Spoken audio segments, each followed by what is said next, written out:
It has been well said that Buddhism is Hinduism stripped for export. You see, Hinduism is a way of life that goes far, far beyond what we in the West call religion. It involves cookery, everyday family life, house building, just everything. It's the whole Hindu way of life. And so you can't export it, just as you can't export Shinto from Japan. It belongs to the soil and the culture.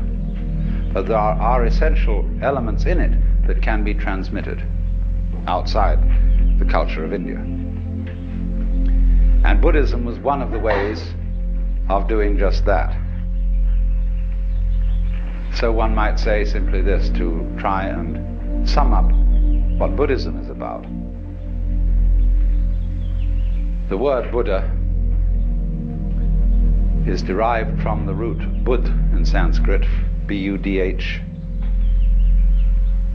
which means to be awake.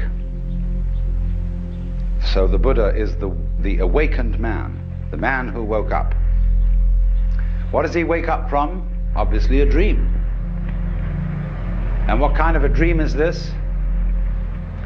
Well, I would call it a state of hypnosis. And this state of hypnosis, although I'm using hypnosis in a rather archaic sense of the word, is a state of being entranced, spellbound, fascinated, and this is called in Sanskrit avidya. A-V-I-D-Y-A. Vidya is knowledge in Sanskrit, and it is the root from which we get videre in Latin, to see, and so vision in English. So putting the A in front of it means non. Avidya, not seeing. Ignorance, ignorance, where you see but you ignore everything that you're not looking at. When you put the beak of a chicken on a white chalk line, and the chicken is fascinated with that and can't get away from the chalk line, that's avidya. So in the same way, our beaks were put on a chalk line when we were hypnotized into the notion of attending to life by conscious attention alone, by the spotlight to the exclusion of the floodlight. And so we began to imagine that we were separate individuals. What is called in Buddhism Sakhya Drishti, the view of separateness. And a Buddha is one who has overcome that. He is awakened from that illusion, from that state of hypnosis, and he knows that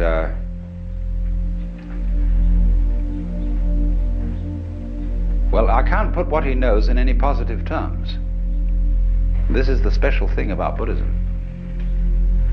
Everything in Buddhism sounds negative. Let's put it this way. Let's suppose you engage yourself in a relationship with the Buddha, or with one. I mean, there are hundreds of Buddhas. The one we call Gautama is just the historical Buddha that everybody knows about. But one Buddha leads to another, because as a result of his relationships with people, he turns them into Buddhas too, awakened people. Now you meet one of these people, and he's going to give you a rough time. But one of the Buddhas running around these days is Krishnamurti. And Krishnamurti absolutely destroys everybody's religion. Why do you believe this? Why are you hanging on to that? Why do you want to insist that this idea is so? See? And he shows you that all your fixed formulations, all the ideas to which you cling, are spurious. And then you suddenly get into a kind of vertigo, dizziness, that you feel suddenly that you're no longer standing on the firm ground, but that the universe has suddenly turned into water, or worse, air, or worse still, empty space. There's nothing to hold on to. Now you see, often when one discusses religion with people, they say, well, I need a religion because I need something to hold on to. Well, that's the way not to use a religion. Because if you use religion as something to hold on to, your religion is an expression of unfaith. Faith is where you let go, not where you hold on. When the cat falls off the tree, the cat relaxes, you see? And so the cat lands with a soft thud and doesn't get hurt because the cat has faith. But if the cat in midair were suddenly to grab itself with all 4 feet and tighten up, you see, it'd be hurt. And that's what people do when they say, Rock of Ages, cleft for me, let me hide myself in thee. They want something to hold on to, you see? And that is unfaith. So the method of Buddhism, it's called the Dharma, doesn't mean the law, it means the method. The method is to knock the stuffing out of you, to take away everything to which you cling, to cleanse you completely of all beliefs, all ideas, all concepts of what life is about, so that you are completely let go. So Buddhism has no doctrines at all that you have to believe in. I don't care what background you come from, whether you're a Roman Catholic or at one extreme or a logical positivist at the other. Both are clinging to something, you see? And so the method of Buddhism is to knock out the underpinnings and say, well, not only do we not believe in anything, we don't even believe in not believing in anything. You know, you crawl into a hole and pull the hole in after you. But in this case, you do the exact opposite of that. That's a defensive move, to crawl into a hole. In this way, you crawl into great space and then pull the space out after you. And to go through this is pretty rough, because you can do it on what seems at first to be a merely intellectual level. So you can engage a group of people in a discussion, and you can start, whenever they propose an idea that is their sort of guiding principle of life, you demolish it, show that it doesn't hold water. And step by step you unearth, by talking with them, what are the fundamental ideas they're operating on. Everybody is. Everybody is a philosopher. Everybody has metaphysics, although they may not know what it is, because they've never examined it. But by this method you bring it out, and you demolish it. And this suddenly, what seemed like a very nice intellectual discussion, turns into sheer murder. People get really anxious. They develop all the trembles and the symptoms of extreme anxiety. And so they finally say to the guru, the teacher, well, heaven's sakes, what do you believe in? He says, I'm not proposing anything. I didn't set anything up. Well, how do you navigate? How do you exist? This is what's the problem.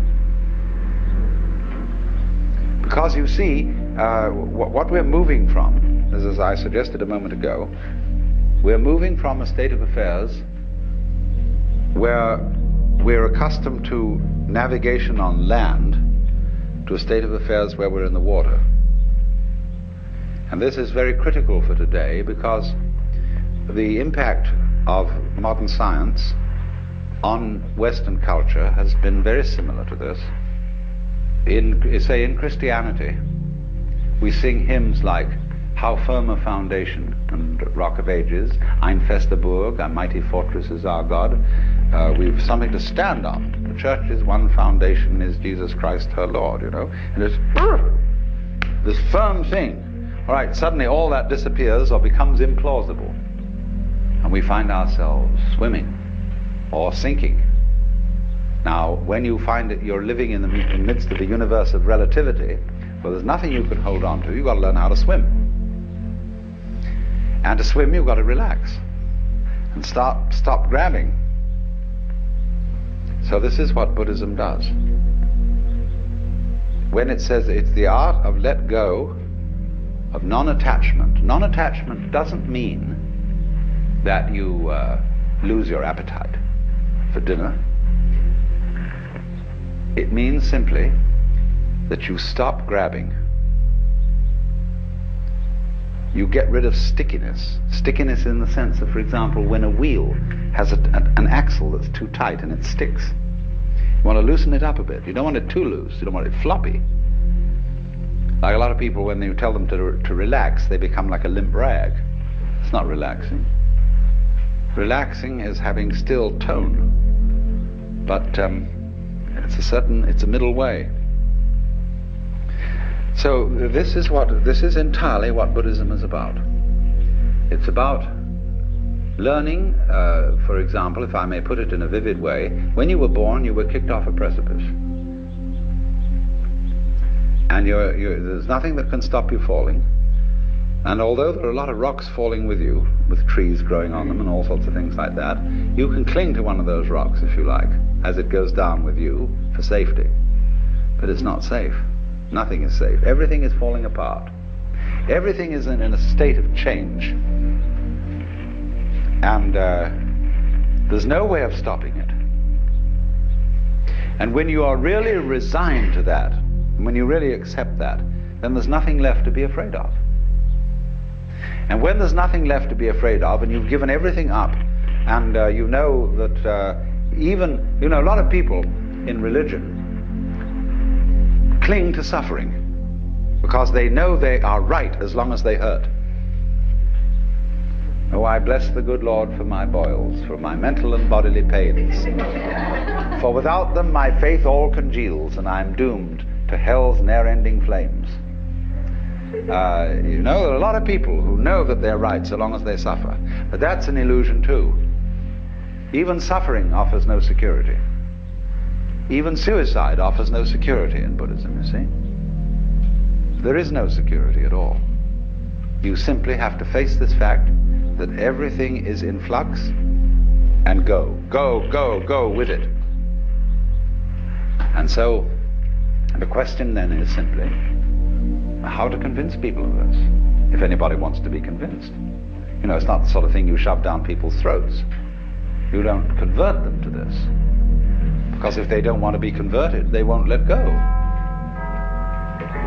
So Buddhism therefore involves a very special relationship between the questioner and the person to whom the question is addressed, the pupil and the teacher.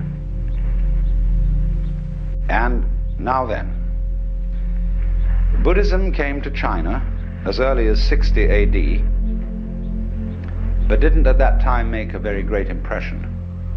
It was not until about the year 400 that a very great Sanskrit scholar by the name of Kumarajiva came and started teaching Chinese scholars Sanskrit. And they worked with him to translate Sanskrit into Chinese. And they translated the Buddhist scriptures. They didn't, of course, do them all at that time, because the Buddhist scriptures occupy about as much space as the Encyclopedia Britannica. In fact, a little more.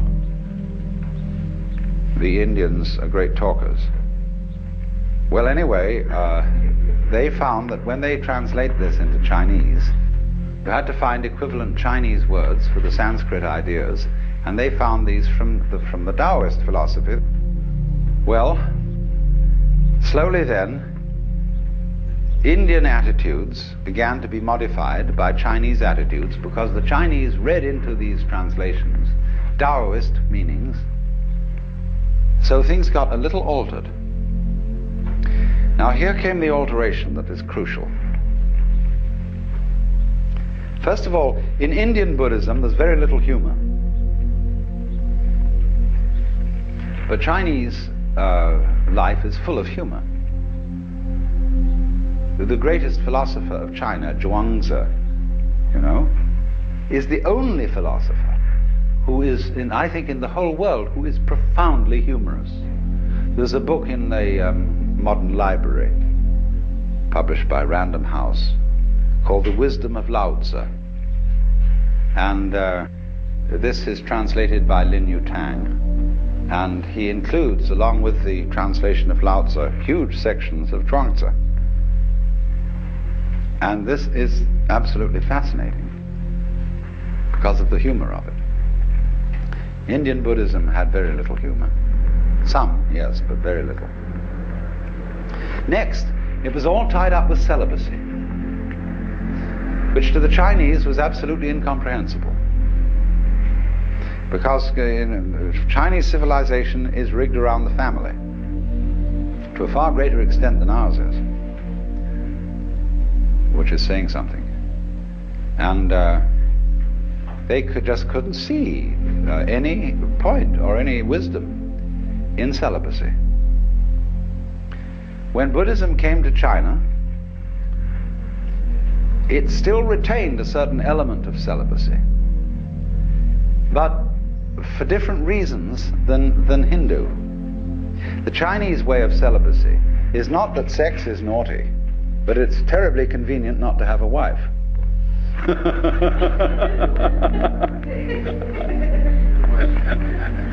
In other words, the ideal of the uninvolved life has a certain appeal, but they could never get through into their heads the notion that sexual desire was bad, which has always played a fairly strong role in Hindu thinking. Not in the same way as it has in the West. The Hindus don't have a guilt take on it, but they think that it dissipates your spiritual energies. And you see, in yoga, they envisage the idea that at the base of the spine there is what is called the kundalini, the serpent power, or the force of psychic energy. And so long as it remains at the base of the spine, this force is dissipated in sexuality. Now, yoga is to suck this thing up the spine and get it into the head. And so then you withdraw from the manifestation of this energy, or the dissipation of it, in sexuality, and it's put on a higher level. Only which end is up?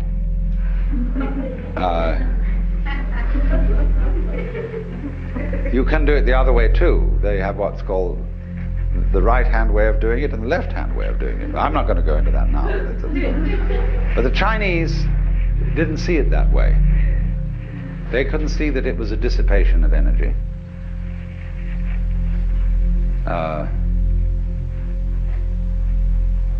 So what they wanted to aim at was a way of living Buddhism and being awake, but at the same time remaining active in the ordinary life of the world.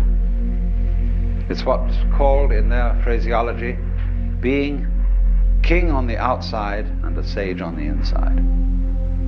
Managing practical affairs, completely involved in whatever life is, but at the same time inwardly living on top of a mountain, being cloud-hidden, whereabouts unknown.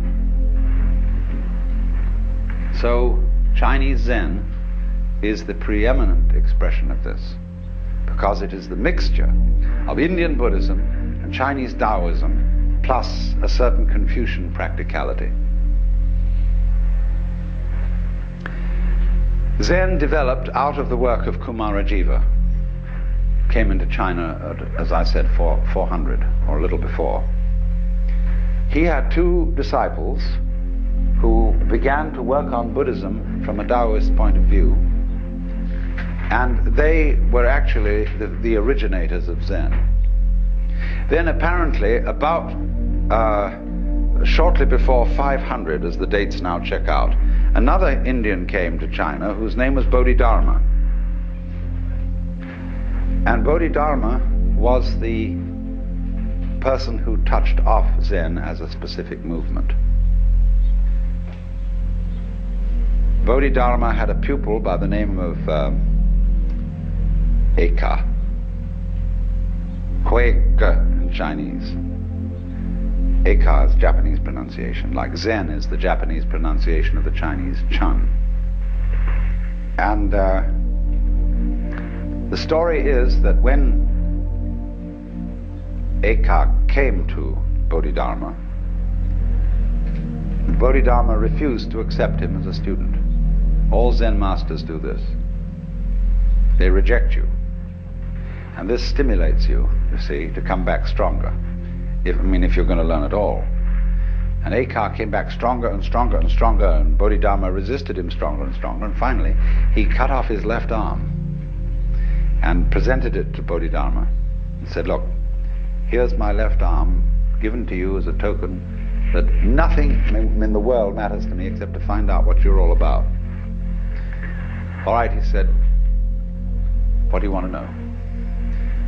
Ekar said, I have no peace of mind. Please pacify my mind.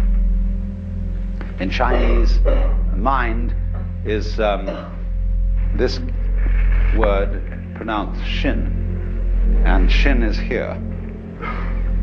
Shin is the heart mind. It's the psychic center. And so Bodhidharma said, bring out your shin here before me and I will pacify it. Ekar said, when I look for it, I can't find it.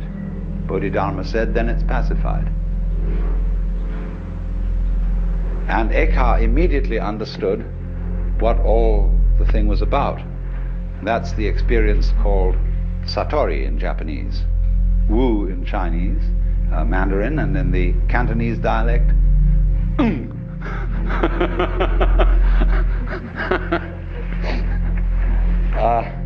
it's just what we call in our modern psychological jargon the aha phenomenon.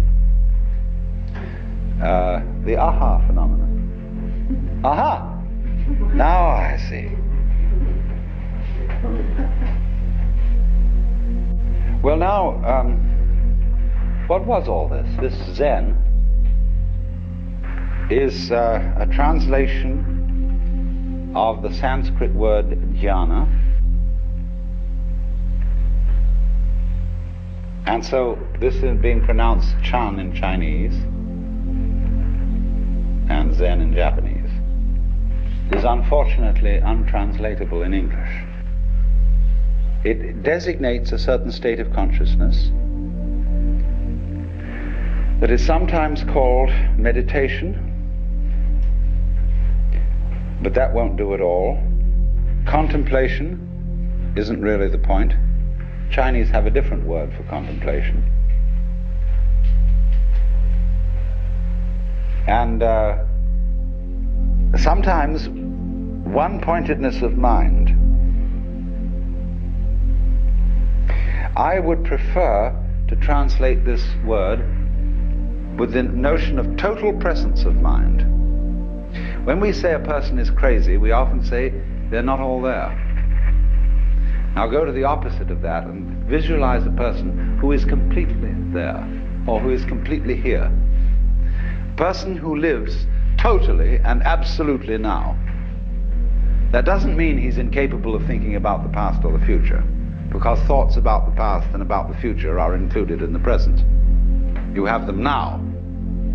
But imagine the kind of person who is not distracted, who when he talks to you, it really gives you his whole being, who doesn't, as it were, look over your shoulder and wander off to something else. Somebody who, first of all, he's completely here, and he's so much here that you can't phase him. Now this idea of phasing is crucial in Zen. You see, I referred a moment ago to attachment, that Buddhism is living free from attachments. And I made the point that this is not abandoning a sense of a good appetite for dinner, but it's stopping sticking. In psychological jargon, you don't block. A mind of no hesitation, it's sometimes called. In Chinese, the phrase mo zhi chu is used, of going straight ahead. So supposing somebody walks up to you on the street and says, "Are you saved?" Now, most of us who are intelligent people feel embarrassed by such a question. You know, what's this wretched Salvation Army person or Jehovah's Witness doing asking me whether I'm saved or not? And we're all a little bit, you know, what do you do with a nut like that? So, but as in Zen, this is a perfect moment to respond, see? To the most embarrassing question, are you saved? But Zen comes back in a very funny way. In Zen, one doesn't give philosophical answers to a question like that. You give practical answers. I had a boiled egg this morning.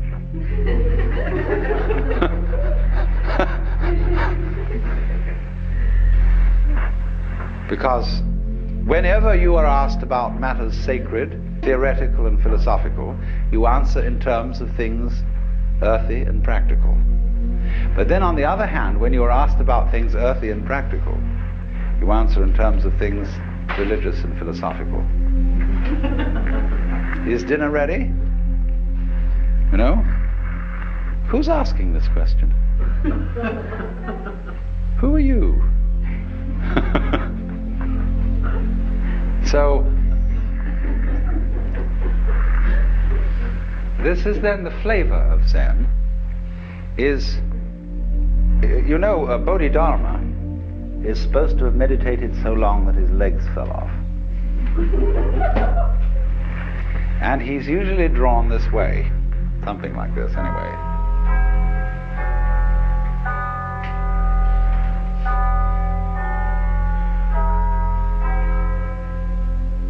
It looks like a shmoo. But in Japan, you buy these toys that are darumas, and they are so weighted in here that you can never knock them over. You can bat it on the floor, bat it this way, bat it that way, but it always comes up again. And so the poem says, 7 times down, 8 times up, such is life. So this is the principle of not being phased, not being attached. So to play the game, you can't phase me. Now this is very important in the art of lifemanship. Fundamental gamesmanship. Because you see, when the Zen monks moved into Kyoto, they took over the best part of town. Simply fantastic how this happened.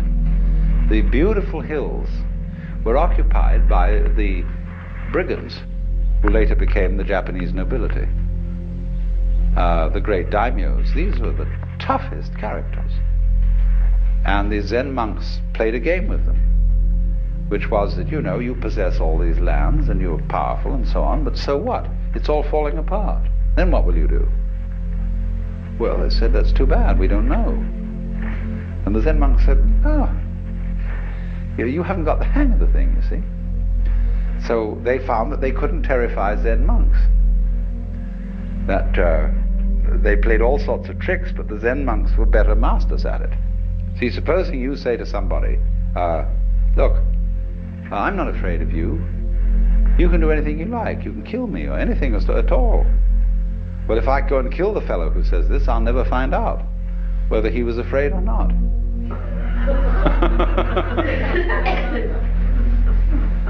So they outfaced these people and said, we have a secret, you see, that you don't have. And we'll teach your servitors to be great warriors, because they'll learn this secret too and they won't be afraid of anything. And this is what they did. And so the daimyos, the noblemen, built great monasteries for these Zen masters and monks on their best land. The finest artists of Japan made gold leaf screens for almost every room in the place. And although nobody owns anything individually, the community owns it collectively with the protection of the daimyos. And they had a tremendous scene going.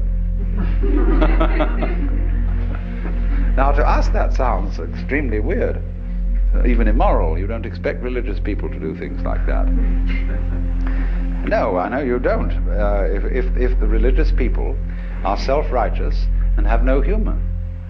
But these people didn't go around pretending that they were specially good. They didn't dupe themselves. They were people who understood what human nature is. That in every one of us there is an element of irreducible rascality. In Jewish theology, this is called the Yetzer Hara. Y-E-Z-E-R-H-A-R-A. the Yetzer Hara, the element of irreducible rascality, which was created by God, because God has one too. And that's why when you are really affectionate with somebody else, when, for example, men, I don't know what women do in their private lives between each other, but men, as we all know, say to someone they're very fond of, "Why, you old bastard." You know? Just like that, you know, there's a certain way of saying to a person, there's a certain glint of recognition. And so there's a Zen poem which says, when two Zen masters meet each other on the road, they need no introduction. When a thief meets a thief, they recognize each other instantly.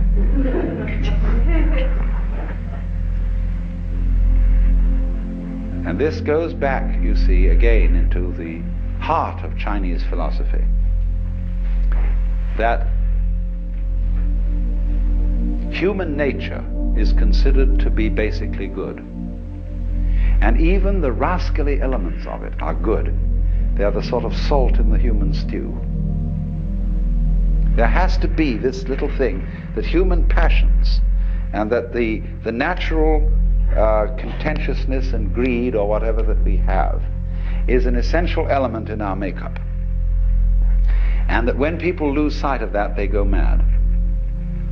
Nothing, for example, is more dangerous than a saint. That is to say, an unconscious saint who thinks that he is right and who endeavors to live an absolutely pure life and to eliminate all selfish thoughts. Somebody who undertakes that task is going to be a menace to all around, because he loses his humor. He loses his real humility, which is knowing that after all, since we're humans, we have certain needs. We need to eat, we need sex, we need this, that, and the other. And this sort of has a quality of humor to it. And so this is why in Zen art, the sages are always drawn to look a little bit like bums. You know that Putai, or Hote as he's called, what's called the laughing Buddha, the fat Buddha with an immense belly, and carrying around an enormous bag of rubbish, into which he indiscriminately puts anything he finds around and then gives it away to children. This is the sort of type which the Chinese call the old rogue. And the old rogue, as a type of this poet, sage, monk, and scholar, you see, is greatly admired. He's the non-violent brigand, the rolling stone, the free man, or in our words, the joker. The joker, you see, is the card that can play any role in the pack.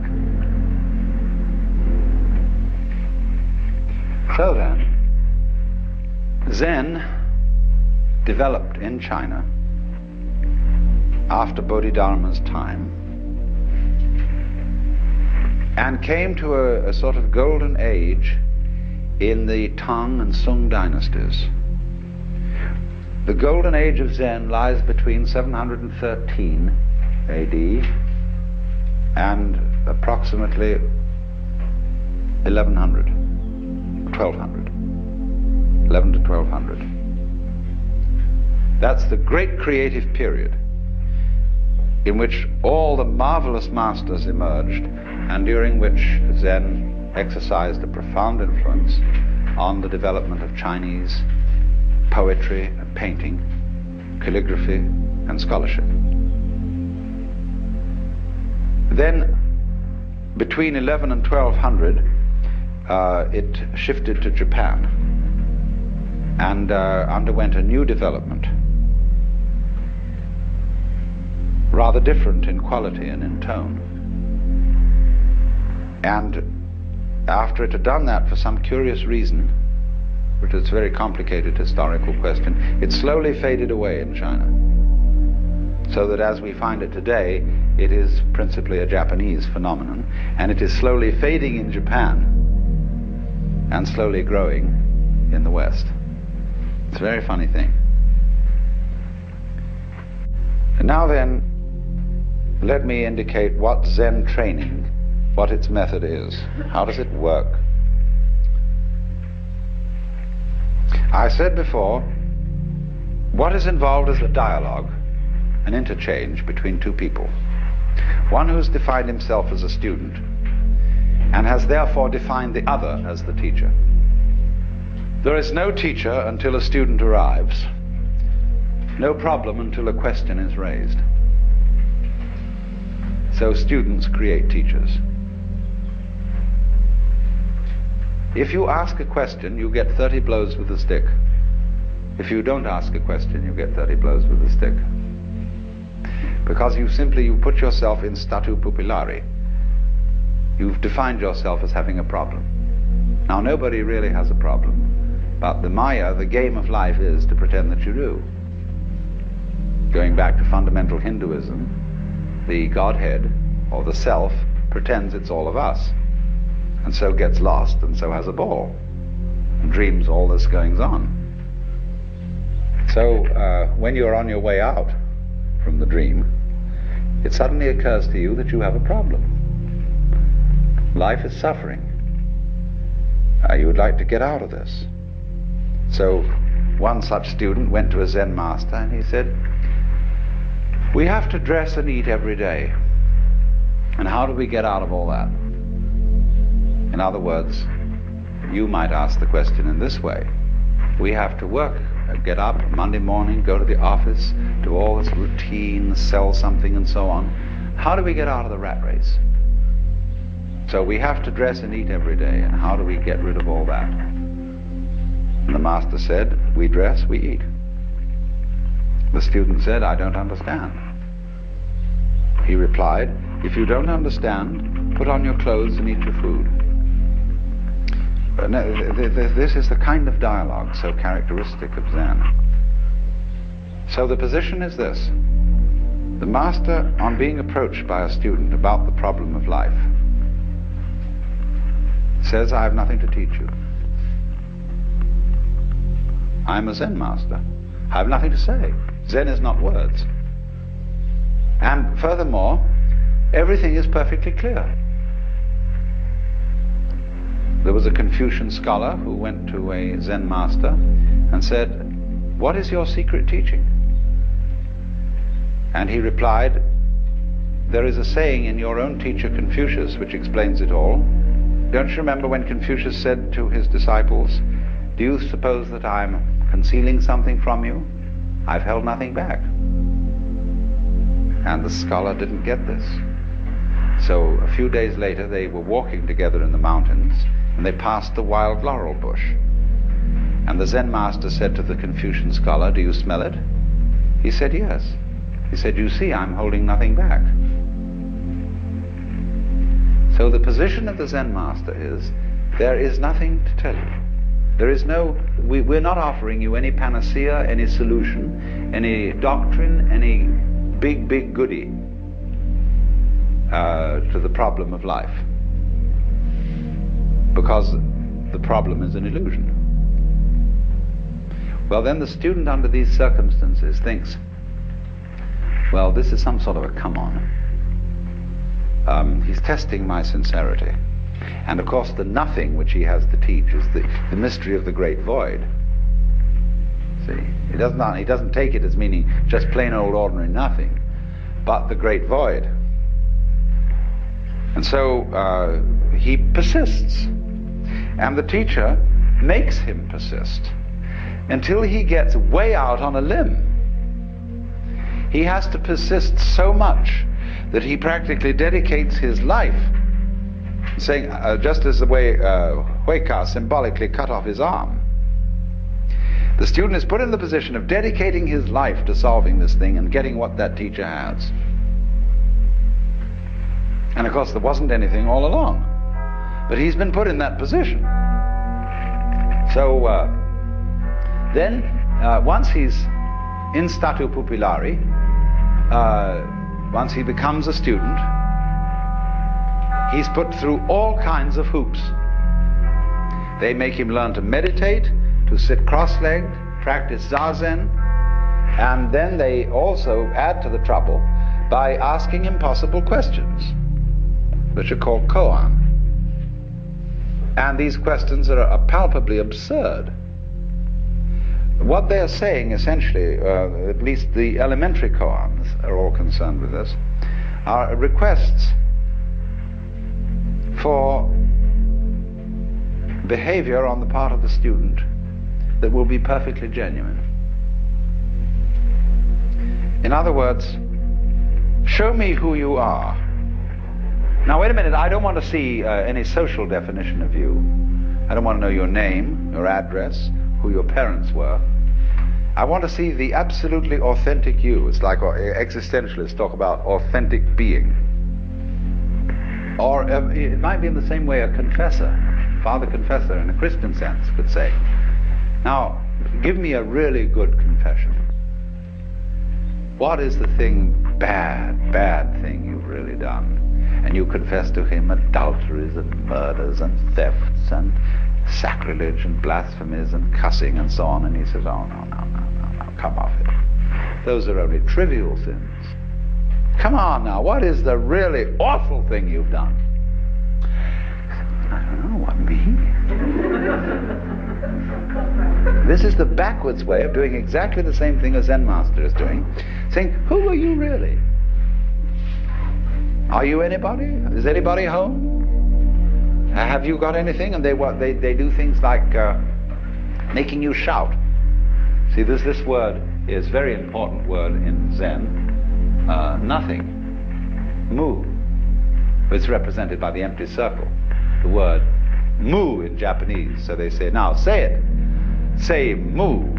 Mu! You know, with all your guts going into it. They say, no. You don't know how to say that. Come on, that's feeble. That's nothing. Let's really say it. They have every kind of trick like that to show you that the more you make an effort to be genuine, the more of a fool you become.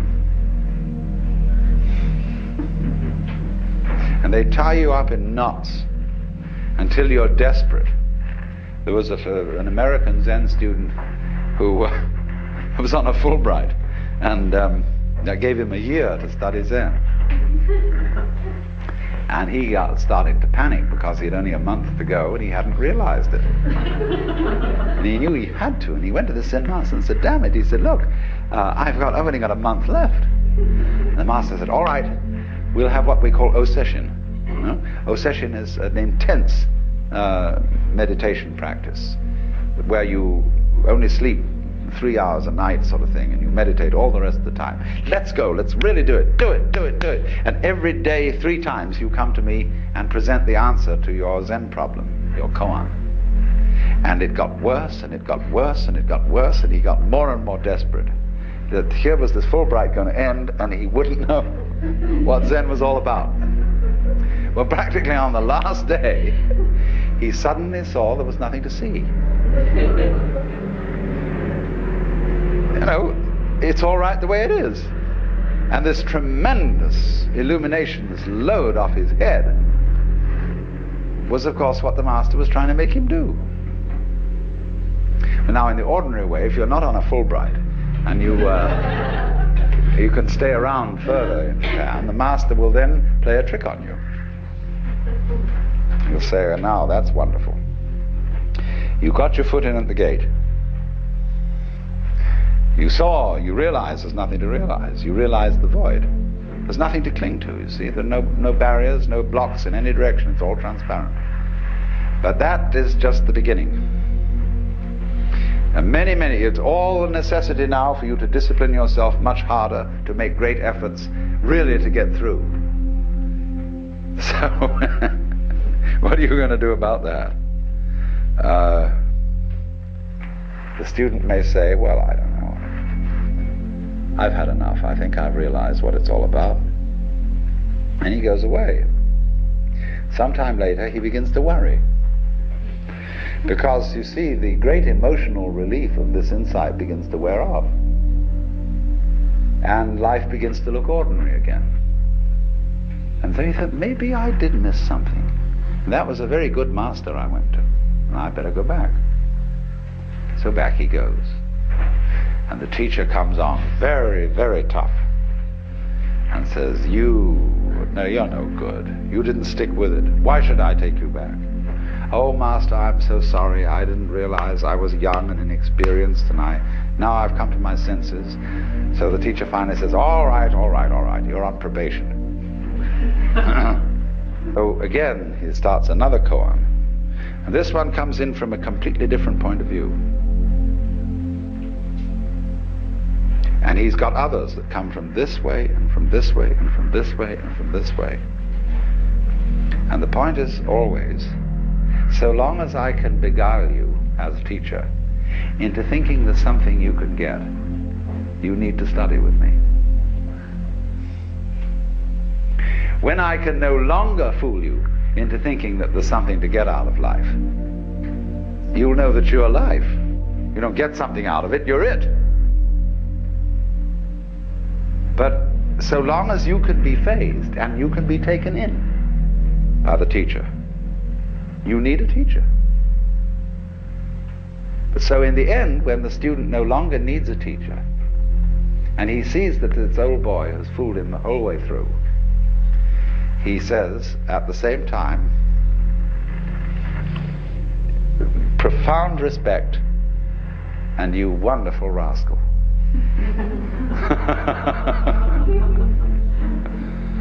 There's a very strange thing in the I've poked around a good deal lately in Japan among American Zen students to find out what's going on, and they tell me that the initial come-on of a Zen master is very tough and very authoritarian and paternalistic. But as you move in, he turns into your older brother and is a person you feel going right along with you, beside you, helping you in this thing, full of friendship and compassion and everything. But occasionally he will suddenly turn and bring on the authoritarian stuff. But they do it in a very strange way.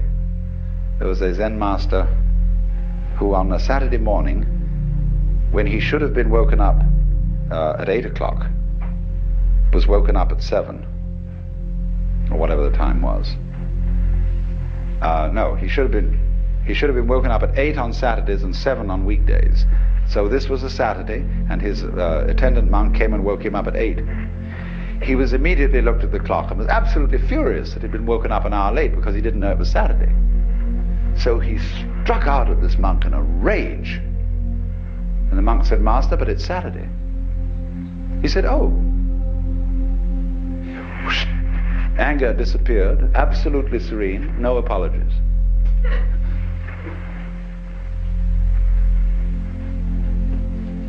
So you see the nature of this game. It is the Zen game.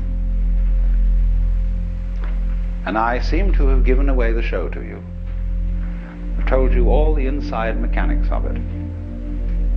But you would discover that if you tangle with a Zen master and you think you know from what I had told you what are the mechanics of it, and you stuck your neck out to put yourself in the position of being an inquirer, everything I had told you would be useless. He would outwit you completely. That's what consists in being a master. He's not doing it because he wants to be superior and to put down other human beings. He's doing it out of great compassion because he feels he knows something which if you could find out, you would just be so happy and would want to give it to everybody else. But you can't give it away because everybody's got it. What you've got to make them do is to see that they have it and that you don't give it to them. And that's the most difficult task.